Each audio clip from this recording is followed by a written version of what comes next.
আজ থেকে প্রায় ৫,০০০ বছর আগে আরব সাগর এবং গোমতী নদীর মিলনস্থলে আরব সাগরের মাঝে ছিল ভগবান শ্রীকৃষ্ণের বিশাল নগরী দ্বারকা। সপ্তরত্ন মণিমাণিক্যদের তৈরি এই বিশাল শহরে ছিল প্রায় ৯ লক্ষ বড় বড় প্রাসাদ। পুরাণ অনুসারে সমুদ্রের দেবতা ভগবান শ্রীকৃষ্ণকে ১২ যোজন জমি উপহার দিয়েছিলেন এই ভাব্য নগরী তৈরির জন্য। কিন্তু মহাভারতের যুদ্ধের পর মাতা গান্ধারীর অভিশাপে ভগবান শ্রীকৃষ্ণের এই বিশাল নগরী তলিয়ে যায় সমুদ্রের অতলে। এবার আসি সাল ১৯৮৩-র ঘটনায়। গুজরাটের ওখা উপকূলে আরব সাগরের নিচে বেশ কিছু ডুবুরি কিছু তথ্য সন্ধানে গিয়ে এমন কিছু দেখতে পায় যাতে তাদের দেহে শিহরণ জেগে ওঠে। তারা দেখতে পায় এক ধ্বংস হওয়া শহরের বড় বড় প্রাসাদ, পিলার, মূর্তি আর কত কি। পরবর্তীতে তথ্য সংগ্রহের পর জানা যায় এই সব কিছুই মহাভারতের সময়কার। তারপর থেকেই বারংবার প্রশ্ন উঠছে, এই কি সেই নগরী যার কথা হাজার হাজার বছর ধরে আমরা পুরাণে পড়ে আসছি? এটাই কি সেই ভগবান শ্রীকৃষ্ণের নগরী দ্বারকা? রহস্য রোমাঞ্চে ঘেরা এই শ্রীকৃষ্ণের নগরী দ্বারকা আবার হিন্দু ধর্মের বিষ্ণুর ৪ ধামের শেষ ধাম। আজ সারাদিন আমরা ঘুরে দেখব শ্রীকৃষ্ণের এই নিজের নগরী দ্বারকা। সাথেই যাব বেট দ্বারকা এবং দ্বাদশ জ্যোতির্লিঙ্গের ৮ম জ্যোতির্লিঙ্গ নাগেশ্বর মহাদেব।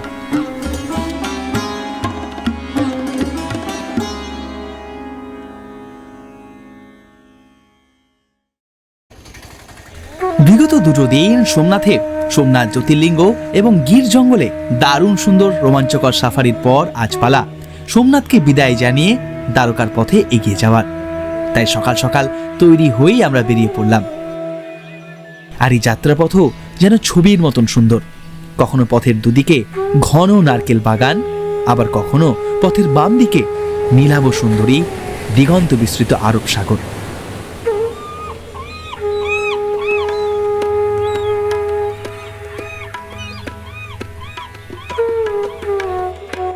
এভাবেই সোমনাথ থেকে প্রায় ঘন্টা 1.5 মতন পথ পার করে আমরা এখন এসে পৌঁছালাম গুজরাটের অত্যন্ত প্রাচীন এক শহর পোরবন্দরে। তবে প্রাচীনকালে এই শহরের নাম ছিল সুদামাপুরী বা সুদামার আবাসস্থল। পরবর্তীতে এই শহরে 1869 সালে জন্মগ্রহণ করেন মহাত্মা গান্ধীজি। শহরের বাইরে আমাদের নিজেদের গাড়ি ছেড়ে একটা অটো ভাড়া করে এখন আমরা প্রবেশ করলাম শহরের মধ্যে। এই অটোই আমাদের ঘুরিয়ে দেখাবে এই শহরের নানান বিখ্যাত জায়গা। তবে সবার আগে আমরা এখন এসে পৌঁছালাম গান্ধীজির জন্মভিটে দেখতে, যার নাম কীর্তি মন্দির। পোরবন্দর কিন্তু বহু পুরনো গুজরাটের একটা শহর এবং তার যে ঐতিহ্য সেটা দেখলাম রাস্তায় প্রতিটা বাড়িতে প্রতিটা জায়গায় একদম ছড়িয়ে ছিটিয়ে রয়েছে। আমরা নামলাম একটা জায়গায়, এখান থেকে আমরা যাচ্ছি এখন গান্ধীজির বাড়ি দেখতে। এবং শহরটা যেহেতু অনেক পুরনো তাই আনপ্ল্যান্ডভাবে তৈরি, রাস্তাঘাট ছোট, ঘিঞ্জি বেশি, দোকানপত্র রাস্তার উপরেই, বাট অন্যরকম একটা স্বাদ আছে। মানে আমরা বিগত কয়েকটা দিন যে শহরগুলো দেখছি তার থেকে একেবারে একটু ভিন্ন ধাঁচের এই পোরবন্দর শহর। 2 অক্টোবর 1869 ভারতের স্বাধীনতা সংগ্রামের অন্যতম পরিচিত মুখ মহাত্মা গান্ধীজি জন্মগ্রহণ করেছিলেন পোরবন্দরের এই বাড়িতেই, যা বর্তমানে কীর্তি মন্দির নামে পরিচিত। ঘুরে ঘুরে দেখলাম সমস্ত জায়গাটায়। সালটা ছিল 1869। পোরবন্দরে জন্মালেন আমাদের ভারতীয় স্বাধীনতা সংগ্রামের অন্যতম বিখ্যাত এক মুখ মহাত্মা গান্ধীজি। এই তার বাড়ি, তিনি যেখানে জন্মেছিলেন এই সেই জায়গা, বার্থ প্লেস অফ গান্ধীজি এখানে লেখা রয়েছে। ভারতবর্ষ আন্দোলনের পিছনে গান্ধীজির কি ভূমিকা, তার জন্মের ইতিহাস, বিভিন্ন সব কিছু এখানে তুলে ধরা হয়েছে। রয়েছে ফটো গ্যালারি, সব কিছু খুব সুন্দর লাগবে দেখতে। এখানে দেখুন বিভিন্ন ছবির মাধ্যমেও তুলে ধরা হয়েছে। দেখুন বিভিন্ন ছবি রয়েছে গান্ধীজির এখানে। পুরো জায়গাটাই দারুণ সুন্দর মেনটেন করা। ঘুরে দেখলাম গান্ধীজির জন্মকক্ষ। এই সেই ঘর, আমি এখন দাঁড়িয়ে রয়েছি সেই ঘরটাতেই যেখানে 2 অক্টোবর 1869 সালে জন্মগ্রহণ করেছিলেন মহাত্মা গান্ধীজি। তবে শুধুমাত্র যে গান্ধীজির জন্য বিখ্যাত এই জায়গা তা নয়, কারণ ভগবান শ্রীকৃষ্ণের বাল্য বন্ধু সুদামারও বাসস্থান ছিল এই পোরবন্দর। ভগবান শ্রীকৃষ্ণ আর তার বন্ধু সুদামার বন্ধুত্ব আমাদের সকলেরই জানা। বন্ধু সুদামা ছিলেন একটু দারিদ্র, তবে ভগবান শ্রীকৃষ্ণের আশীর্বাদে তার জীবন হয়ে যায় একেবারে আলাদা। আর আমরা এখন রয়েছি সুদামার মন্দিরে। গর্ভগৃহে রয়েছে রাধারানী, ভগবান শ্রীকৃষ্ণ আর তার বন্ধু সুদামার মূর্তি। পোরবন্দরে এই দুপুরের খাওয়া দাওয়া মিটিয়ে বিকালের আগে আমরা এসে পৌঁছালাম ভগবান শ্রীকৃষ্ণের নিজের নগরী দ্বারকাতে। প্রতিটি সনাতন ধর্মের মানুষের কাছে এই শহর, এই জায়গা স্বর্গের সমান। যখন এই শহরে পৌঁছালাম তখন পশ্চিম আকাশে সূর্য ঢলে গিয়েছে অনেকটাই। আর এই হলো দ্বারকাতে আমাদের থাকার আস্তানা, একেবারে মন্দির থেকে মাত্র 200 মিটার দূরেই। এই আমরা এসে পৌঁছালাম বিকাল ভাগে কৃষ্ণের নগরী দ্বারকাতে। আর এখন ওইদিকে পশ্চিম আকাশে কি সুন্দর গোল একটা সূর্য অস্ত যাচ্ছে। আর এই হচ্ছে আমাদের এবারে দুদিনের থাকার আস্তানা হোটেল, একদম গোমতী ঘাটের ঠিক সামনেই। মানে লোকেশনও একদম খুব সুন্দর, একদম প্রপার লোকেশানে। এখান থেকে মন্দির দ্বারকাধীশ মন্দির 200 মিটার। যে নদীর সঙ্গে সমুদ্রের যে মিলন ঘাট সঙ্গম, সেটা একদম হোটেলের সামনেই। দারুণ সুন্দর লোকেশন। আগামী পর্বে আপনাদের ঘুরিয়ে দেখাবো এই গোটা দ্বারকাকে।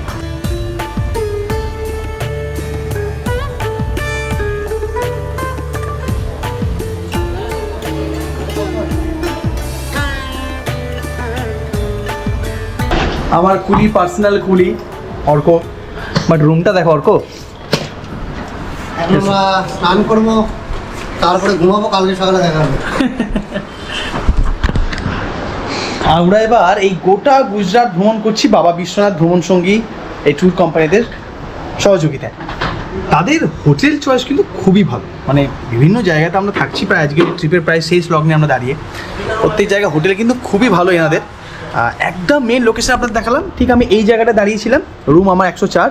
ঠিক এই জায়গাটায় হচ্ছে একটা ট্যুরিস্ট স্পট, সেটা আপনাদের দেখাবো। কি দেখাবো, এই জায়গাটা দেখি 200 মিটার মন্দির।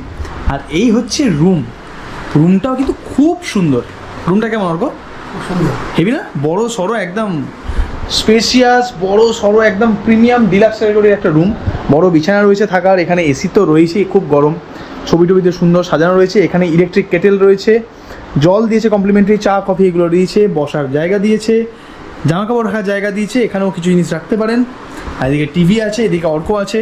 শ্যাম্পু স্নান করবো, স্নান করবে না? চলো স্নানটা করে নিই।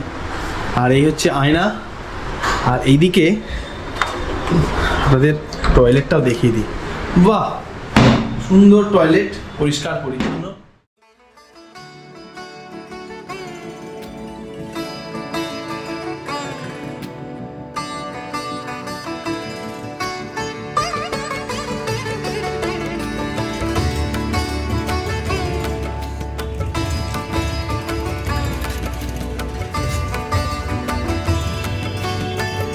সুপ্রভাত।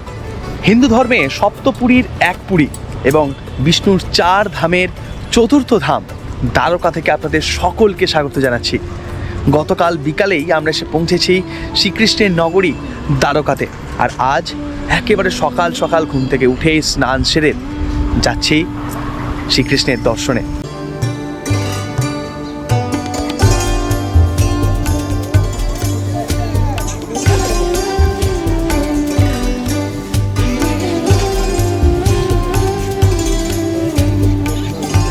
কথিত আছে মথুরায় কংসকে হত্যা করার পর শ্রীকৃষ্ণ তার সেনানী এবং সকলকে নিয়ে চলে আসেন গুজরাটের এই পশ্চিম উপকূলে এবং এখানে এসেই স্থাপন করেন তার এই নগরী দ্বারকা।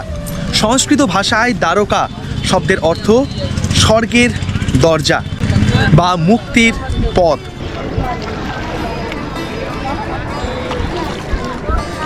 একদিকে যেমন এটা মনে করা হয় শ্রীকৃষ্ণের বৈকুণ্ঠ ধামের যাত্রার পরই এই নগর তলিয়ে যায় সমুদ্রের নিচে, অন্যদিকে এটাও মনে করা হয় যে শ্রীকৃষ্ণের ছেলে সাম্য ছিলেন খুবই উচ্ছৃঙ্খল এবং তার এই কাজে দুর্বাসা মুনি এবং বিশ্বমিত্র মুনি অতিষ্ঠ হয়ে তাকে অভিশাপ দেন যে তুমি যে নগরে বাস করো সেই নগর তলিয়ে যাবে সমুদ্রের নিচে। এইটাও একটা কারণ হতে পারে এই নগরের পতনের। তবে এখানে রয়েছে দুর্বাসা কুণ্ড।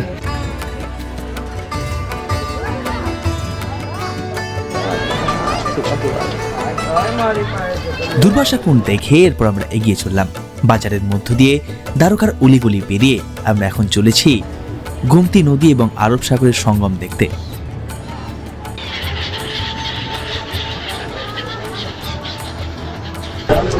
বেনারসের সকালটা যেমন মধুর স্নিগ্ধ, দ্বারকা নগরীর এই সকালটাও কিন্তু বেশ স্নিগ্ধ। ওইদিকে পূর্ব আকাশে উঠেছে সূর্য, আর এদিকে গোমতী নদীর জলে স্নান করছেন সকলে পুণ্য অর্জনের লাভে।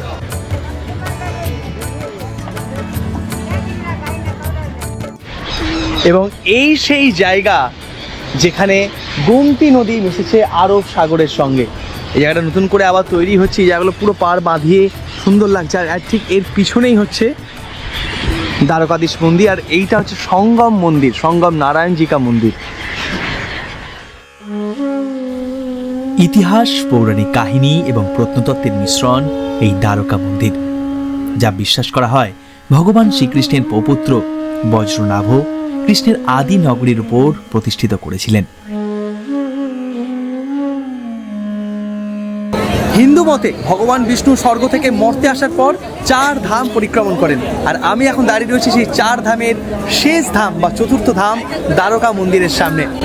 ভগবান বিষ্ণু প্রথমে আসেন বদ্রীনাথে, সেখানে এসে তপস্যা করেন, তারপর সোজা চলে যান রামেশ্বরমে, সেখানে স্নান সেরে পুরী জগন্নাথ মন্দির বা তৃতীয় ধামে খাওয়া দাওয়া সেরে চলে আসেন চতুর্থ ধাম এই দ্বারকাতে।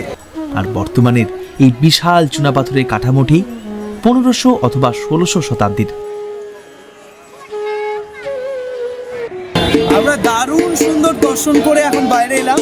আর পিছনে এই মন্দিরে আপনাদের বলেইছি আগে, দিনে 3 বার ধ্বজা পরিবর্তন হয়। সকালে এখন প্রায় 9টা বাজে, এখন মন্দির কিন্তু বন্ধ হয়ে গিয়েছে। আমরা সকালে যখন এসেছিলাম আমরা দর্শন করেছি, এখন লাইন পড়ছে, কারণ সকাল 6:30 থেকে 8টা অবধি খোলা থাকে, 8টা থেকে 9:15 কিন্তু বন্ধ থাকে মন্দির, আবার 9:15 পর খোলে। এখন সেই সকালের শৃঙ্গার হচ্ছে, তার শৃঙ্গার হওয়ার সাথে সাথে মন্দিরে ধ্বজা পরিবর্তন হচ্ছে, আর মানুষের ভিড়ও সেরকম। আপনাদের আসতে হবে 2 নম্বর গেট দিয়ে। 2 নম্বর গেটটা এখানে একমাত্র গেট এন্ট্রির জন্য। যদি আপনারা মন্দিরের ভেতর না ঢোকেন, যদি শুধু এই পরিসরে থাকেন, পরিসরটা দেখি তো অল্প একবার এই দিকটাতে, যদি মন্দিরের সামনের এই পরিসরটাতে থাকেন তাহলে মোবাইল বা ক্যামেরা কিন্তু আনতে পারেন। কিন্তু যদি এই গেটের ভেতর ঢুকতে চান, এই গেটটা মানে মন্দিরে ঢোকার প্রধান গেট, তাহলে কিন্তু আপনাকে মোবাইল ক্যামেরা রেখে দিয়ে আসতে হবে। আদারওয়াইজ আপনি এখান থেকে ছবি তুলে কিন্তু বাইরে যেতে পারেন, মানে ছবি তোলার অপশানটা কিন্তু রয়েছে, কিন্তু ভেতরে অ্যালাউ নেই। মন্দিরের কারুকার্য অসাধারণ সুন্দর, দুর্দান্ত। এখানে মন্দিরটা তৈরি হয়েছে না পুরো রাজমহল বা রাজপ্রাসাদের মতন, মনে হয় যেন রাজস্থানের কোনো রাজপ্রাসাদে আপনি রয়েছেন। ধাপে ধাপে ধাপে ধাপে পুরো বিল্ডিংয়ের মতন, প্রাসাদের মতন তৈরি হয়েছে। এখন উপরে ধ্বজা পরিবর্তন হচ্ছে, দারুণ দেখতে লাগছে। এখান থেকে দাঁড়িয়ে দাঁড়িয়ে দেখছি আমরা এখন।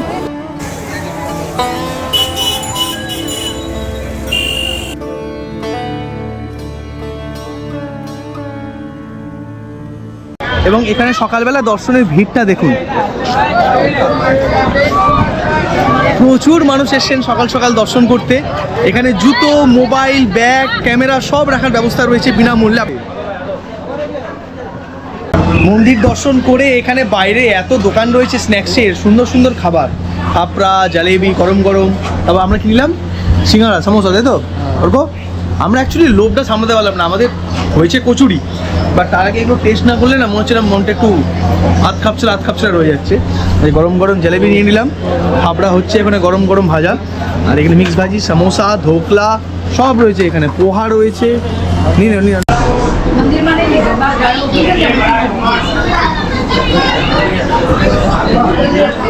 সকাল সকাল আমাদের কুড়কিটা ভাবুন, কচুরি একদিকে অপেক্ষা করছে, কচুরি আর কি রয়েছে? ছোলার ডাল, আর এইদিকে ফাপড়া, জলেবি, সমোসা, মিক্স ভাজিয়া। অর্ক, মনে হচ্ছে আমাদের আর ভুঁড়িটা আর কমবে না, এইসব খেলে ভুঁড়ি আর কোনোদিন কমবে না, বাট লোভও কমবে না, আর লোভ কমাতেও চাই না, যেখানে যেটা সেখানে সেটা। ফাপড়া খাও, ফাপড়া জলেবি। আর এটা খেতে খেতে আমার মনে পড়ে যাচ্ছে জেঠালালের কথা, মানে ও বেচারা প্রত্যেক রোববার বাবার কাছে ঝাড় খেত আর ফাপড়া জলেবি খেত, তেমন আমরাও এখন তাই খাচ্ছি। আর প্রচুর ভিড়, প্রচুর মানুষের ভিড় এখানে। সকলে এখন ব্রেকফাস্ট করছে, তার সঙ্গে এখানে আবার দুপুরে লাঞ্চও পাওয়া যায়। সেই লাঞ্চের জন্য আমাদের ইনভাইট করছে আবার এরা। ভাবছি কি করবো, এই লাঞ্চের জন্য ইনভাইট করছিলাম আমাদের, কি করবে? তবে দ্বারকায় যে কেবলমাত্র দ্বারকাধীশ মন্দির রয়েছে তা একেবারেই নয়, কারণ এই গোটা দ্বারকা জুড়ে রয়েছে অনেক ইতিহাস, অনেক পৌরাণিক কাহিনী রয়েছে। বেদ দ্বারকা রয়েছে, দ্বাদশ জ্যোতির্লিঙ্গের অন্যতম নাগেশ্বর মহাদেব। সে সব কিছুই আজ ঘুরে দেখব সারা দিন জুড়ে। তবে প্রথমেই আমরা এখন এসে পৌঁছালাম দ্বারকার আরেক বিখ্যাত মন্দিরে। প্রায় 2500 বছরেরও বেশি পুরানো এই রুক্মিণী মাতার মন্দির, যদিও এর বর্তমান স্থাপত্যটি দ্বাদশ শতাব্দীর। মন্দিরের কারুকার্য খানিক মিল রয়েছে দ্বারকাধীশ মন্দিরের সাথে। মনে করা হয় এই মন্দির দর্শন দিয়েই দ্বারকা তীর্থযাত্রা সম্পন্ন হয়। কিন্তু জানেন কি, ঋষি দুর্বাসার অভিশাপের কারণেই মাতা রুক্মিণী দেবীর এই মন্দির দ্বারকাধীশ মন্দির থেকে একেবারে পৃথক। রুক্মিণী মাতার মন্দির দেখে এরপর আমরা ধরে ফেললাম বেট দ্বারকার পথ। যাত্রা বেশ কিছুটা লম্বা, কিন্তু বেশ সুন্দর। পথের ডান দিকে এই যে রেল লাইন, এই রেলপথ সোজা পৌঁছে যায় ওখাতে। আপনারা চাইলে ট্রেনে করেও আহমেদাবাদ থেকে ওখা হয়ে পৌঁছাতে পারেন বেট দ্বারকা। আর ওই যে দূরে এক বিশাল ফ্যাক্টরি দেখছেন, এটি এই অঞ্চলের সব থেকে বড় নুন উৎপাদনকারী ফ্যাক্টরি। বেশ কয়েক বছর আগে অবধি এই বেট দ্বারকা পৌঁছানোর একমাত্র উপায় ছিল আরব সাগরের বুকে চলা এই ফেরিগুলো। কিন্তু বর্তমানে ওখা এবং বেট দ্বারকার মাঝে গড়ে উঠেছে এক বিশাল সুন্দর এই সুদর্শন ব্রিজ। এই হলো সুদর্শন সেতু। ভগবান শ্রীকৃষ্ণের হাতে সেই চক্রের নামে এই সুদর্শন সেতু অসাধারণ সুন্দর। একদিকে ওখা এবং উল্টো দিকে বেট দ্বারকা, এই দুই জায়গাকে একে অপরের সঙ্গে বন্ধনে আবদ্ধ করেছে এই 2024-এ নির্মাণ হওয়া এই সুদর্শন সেতু। নাহলে তার আগে আপনার ওখা থেকে বেট দ্বারকা বা বেট দ্বারকা থেকে ওখা যাওয়ার জন্য নিতে হতো হচ্ছে ফেরি সার্ভিস। ওই ধরুন মিনিট 20-25 সময় লাগতো নিচে ওখা থেকে ফেরিঘাট থেকে ফেরি নিয়ে আপনাকে আসতে হতো এইদিকে। যদিও এইটা হওয়ার পর যাতায়াতের সুবিধা হয়েছে অনেক, এখন আর সেই ফেরি করে অত সময় ধরে যেতে হয় না, 5 মিনিটের মধ্যেই আপনারা পৌঁছে যান। তবে ওই ফেরি করে যাওয়াটা কিন্তু একটা মজা আছে, তার কারণটা আপনাদের দেখাচ্ছি। ওই দিকটা চলুন, আপনাদের দেখায়। জলের রংটা কিন্তু এখানে অপূর্ব নীল, আপনাদের দেখায়, চলুন। আর এই হলো সেই ব্রিজ।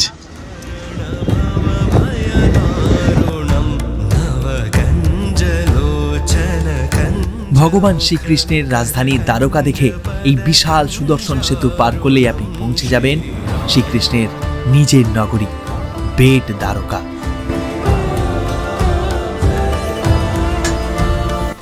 এই বেট শব্দের অর্থ হলো উপহার, কারণ হিন্দু পুরাণ অনুসারে ভগবান শ্রীকৃষ্ণের শৈশবের বন্ধু সুদামা তাকে এটি একটি বিনয়ী উপহার হিসাবে দিয়েছিলেন, যা ভগবান শ্রীকৃষ্ণের দ্বীপ বাসস্থান এবং আদি বাসস্থান করে তোলে। দ্বারকা ছিল শ্রীকৃষ্ণের রাজত্বের রাজধানী, কিন্তু এই বেট দ্বারকা ছিল শ্রীকৃষ্ণের আবাসিক বাসস্থান। বেট দ্বারকা, এই বেট শব্দের অর্থ হলো উপহার। অনেকে মনে করেন শ্রীকৃষ্ণ এই বেট দ্বারকা তার বন্ধু, শৈশবের বন্ধু সুদামার কাছ থেকে উপহারে পেয়েছিলেন, সেই জন্য নাম হয় বেট দ্বারকা। আবার অনেক সময় মনে করা হয় সমুদ্রের কাছ থেকে শ্রীকৃষ্ণ তার রাজত্বের জন্য যে জমি চেয়েছিল, সমুদ্র তাকে 12 যোজন জমি উপহার দিয়েছিল, সেই জন্য এই জায়গার নাম হয়ে যায় বেট দ্বারকা। এবং যেহেতু এখানে শ্রীকৃষ্ণের আবাসিক বাসস্থান ছিল, সেই জন্য দ্বারকাতে যেমন দ্বারকাধীশ মন্দির রয়েছে, তেমন এখানেও দ্বারকাধীশ মন্দির রয়েছে। আমরা এখন সেই দ্বারকাধীশ মন্দিরেই যাচ্ছি দর্শন করতে। তাছাড়া এছাড়াও দুর্গা মন্দির এবং হনুমানজির ছেলে মকরধ্বজেরও মন্দির রয়েছে এই বেট দ্বারকাতে।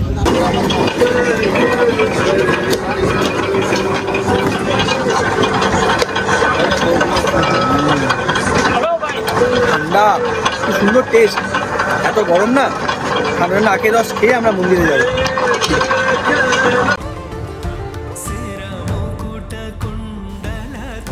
বেট দ্বারকার দ্বারকাধীশ মন্দিরেও জুতো, মোবাইল সমস্ত কিছু রাখার জন্য ব্যবস্থা রয়েছে দারুণ।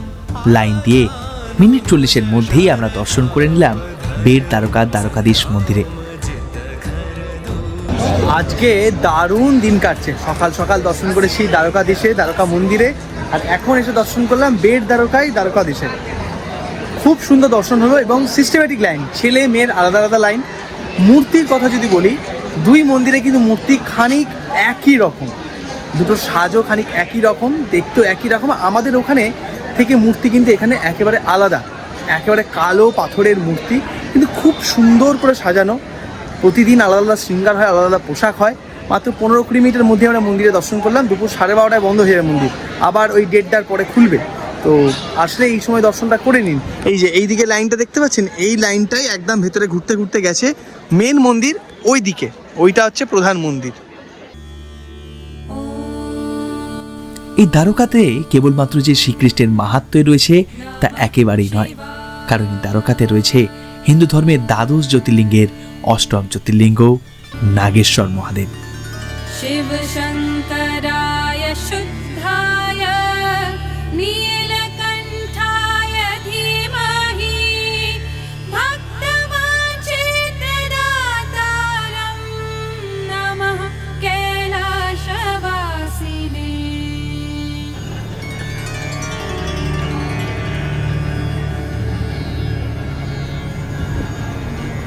এটি অষ্টম জ্যোতির্লিঙ্গ, দ্বাদশ জ্যোতির্লিঙ্গের। তবে এই মন্দিরে এই জ্যোতির্লিঙ্গের একটা দারুণ বিশেষত্ব আছে, যেটা বাকি 11টি জ্যোতির্লিঙ্গে কোথাও নেই। সেটি হলো এখানে বিশাল এক শিব মূর্তি, মহাদেবের মূর্তি রয়েছে ঠিক মন্দিরের পাশেই, বিশাল আকৃতির। এবং আরেকটি দারুণ বিষয়, এই শিবলিঙ্গ কিন্তু স্বয়ম্ভূ শিবলিঙ্গ। চলুন, আমরা এখন লাইন দিয়েছি, লাইন দিয়ে যাচ্ছি, লাইন বিশেষ নেই, ভালোই এগোচ্ছে লাইন, একদম ফাঁকা রয়েছে দুপুরের দিকে। সকালেও আসতে পারেন যদি আপনি এই দ্বারকায় থাকেন, সকালেও আসতে পারেন, আবার এরম সময় বা বিকালের সময়ও আসতে পারেন। এখানে কিন্তু ফোন টোন নিয়ে যাওয়ার জন্য কোনো চেক ফেক কিছু করলো না এখন অব্দি। ফোন ক্যামেরা দুটোই নিয়ে আমরা যাচ্ছি, আপাতত ফোন ক্যামেরা ব্যাগ সব নিয়েই যাচ্ছি। এখানে বাকি মন্দিরগুলোর মতন কিন্তু এরকম চেকিং নেই।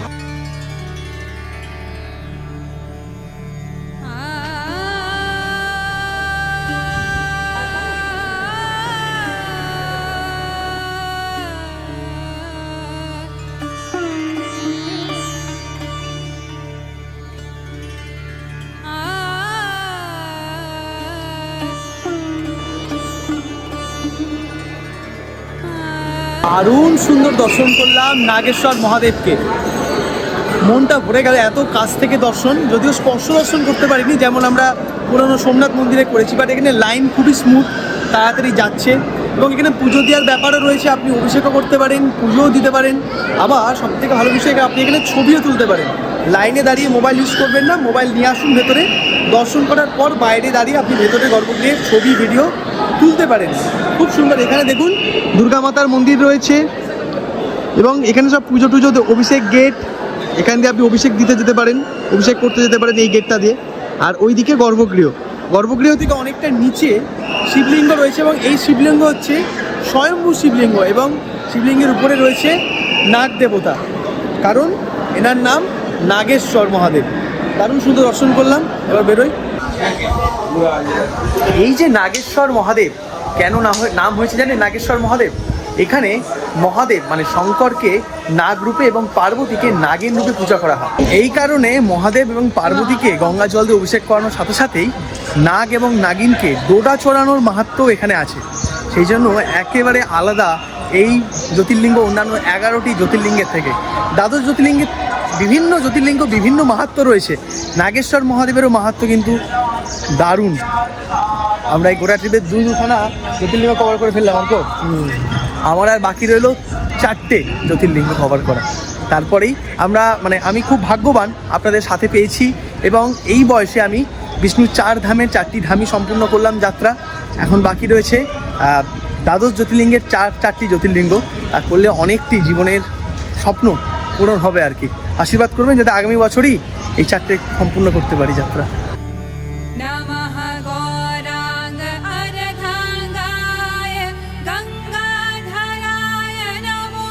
আর এই নাগেশ্বর মহাদেবের একদম পাশেই রয়েছে পৌরাণিক গাথায় মোড়ানো গোপী তালাব।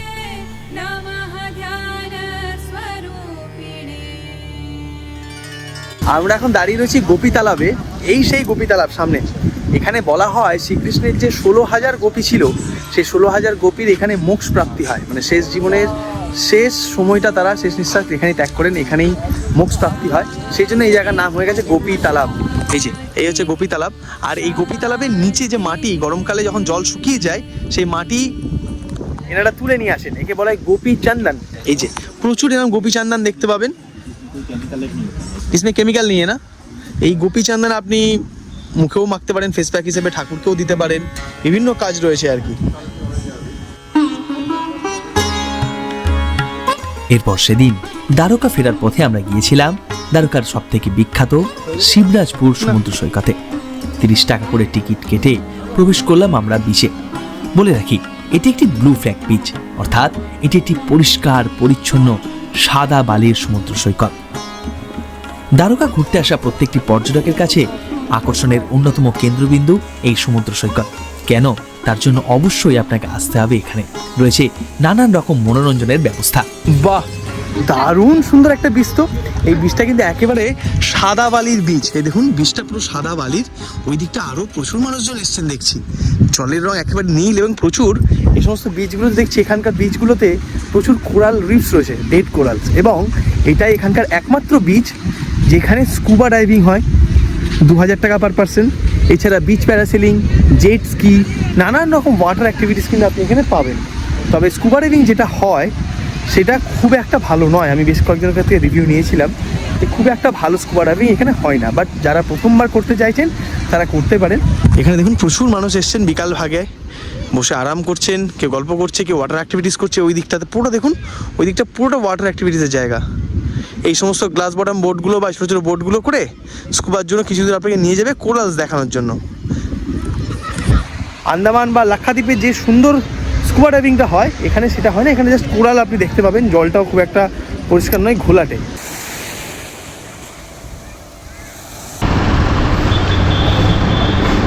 সারাদিন ঘুরে টুরে একেবারে রুমে এসে ফ্রেশ হয়ে নিলাম, মুখ তো ধুয়ে নিলাম।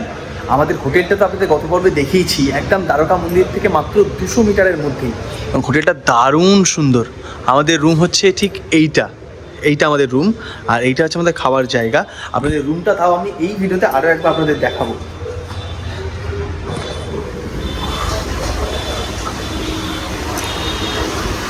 অফিসিয়ালি আমাদের এই ট্রিপে বাবা বিশ্বনাথ ভ্রমণ সঙ্গী যাদের সাথে আমরা গোটা গুজরাট ট্রিপটা করলাম, তাদের সাথে আজকে আমাদের অফিসিয়ালি শেষ দিন। কারণ আগামী দিন আমি আর অর্ক চলে যাবো অন্য জায়গাটা, রাজস্থান বলছি, গুজরাটের অন্য জায়গায়, উত্তর ভাগ। তো সুরজিৎ দাদের খুব মিস করবো। এই কটা দিন বেশ দারুণ কাটলো, তাই না? খুব সুন্দর কাটলো। দেখা হবে আবার হবে দেখা। আর আজকে মেনু হচ্ছে বেগুনি, এখানে পালং শাক, এখানে বেগুন, এটা কি বলবো, সুন্দরী বলবো, বেগুন রায়তা, আচ্ছা, ডাল ভাত, ধোকা রয়েছে, আমার ফেভারিট ভাত রয়েছে।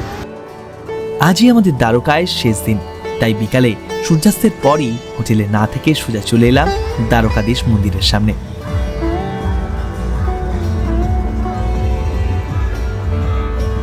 দ্বারকাধীশ মন্দিরের আশেপাশে রয়েছে জমকালো একটা মার্কেট। রাত নামতেই প্রতিটি দোকানে জ্বলে গেল মায়াবী সব আলো। চারিদিকটা এতটা রঙিন যে মাঝে মাঝে আপনার চোখও ধাঁধিয়ে যেতে পারে।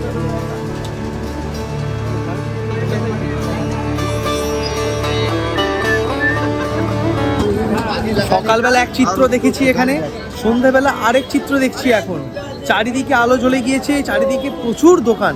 কোথাও সুন্দর সুন্দর রাধার পোশাক বিক্রি হচ্ছে, কোথাও জুতো বিক্রি, কোথাও কানের বিক্রি হচ্ছে, কোথাও মিষ্টি বিক্রি হচ্ছে, কোথাও ঘর সাজানো জিনিস বিক্রি হচ্ছে। বিভিন্ন দোকানে বিভিন্ন জিনিস, আর চারিদিকটা এত আলো, এত রঙিন না, আপনার চোখ ধাঁধিয়ে যাবে।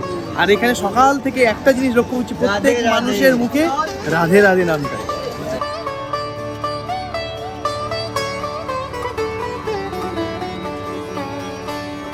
ব্যাস, এইভাবে শেষ হলো আমাদের গুজরাট ভ্রমণের আরেকটি পর্ব। শেষ হলো দ্বারকার গল্প। সেদিন সন্ধ্যায় হোটেলে ফিরেই আমি আর অর্ক সোজা চলে গেছিলাম বাস স্ট্যান্ডে, কারণ সেদিন রাতের বাসে চেপে আমি আর অর্ক রওনা দিয়েছিলাম ভারতবর্ষের একমাত্র নুনের মরুভূমি কচ্ছের রান দেখার উদ্দেশ্যে। তাহলে গুজরাট ভ্রমণের শেষ পর্ব নিয়ে ফিরছি খুব তাড়াতাড়ি। আর এই ভিডিওটি ভালো লেগে থাকলে অবশ্যই ভিডিওটিকে একটা লাইক করে চ্যানেলে সাবস্ক্রাইব করে পাশে থাকার একান্ত অনুরোধ জানাচ্ছি। তাহলে চলুন, দেখা হচ্ছে পরের পর্বে ভারতবর্ষের বিখ্যাত কচ্ছের রানে।